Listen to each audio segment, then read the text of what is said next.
دي بقى الأكلة اللي في ناس بتعملها بتطلع فظيعة وزي بتاعة الشارع بالظبط، وفي ناس تانية بتعملها بتطلع زفرة جدا. تعالى أقولك على مكوناتها البسيطة اللي هتطلع معاكي زي بتاعة الشارع بالظبط. بس قبل أي حاجة هنسمي الله، صلي على الرسول عليه أفضل الصلاة والسلام. بقى طاسة فيها زيت يكون سخن، وبعد كده هتنزلي بكمية الكبدة بتاعتك. وبالنسبة لتقطيع الكبدة قطعيها وهي مجمدة، وبعد كده اول ما يغير لونها من تحت ابدأي تديها تقليبه بسيطه. وبعد كده هتكوني هارسه فصين من الثوم او مقطعاهم تقطيع صغير كده زي ما انا عاملاهم، هتحطيهم في النص وتدبليهم مع الكبده كويس جدا.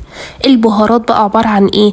ملح، شويه كزبره ناشفه، مش اكتر من كده يا جماعه. بلاش فلفل، بلاش كمون، بلاش الحاجات دي كلها. اللي بقى مطيت فيها تكوني مقطعه فلفل، لا اما فلفل حار او فلفل رومي. تبداي كده تدبليه مع عصره ليمونه واقفلي النار على طول. هتجيبي بقى الفينو هتنزليه الاول على الكبده، تاخدي صوص الكبده وبعد كده تحطي الكبده في الساندوتش مع عصره ليمونه، تاكلي احلى ساندوتش من على احلى عربيه كبده. وبس كده.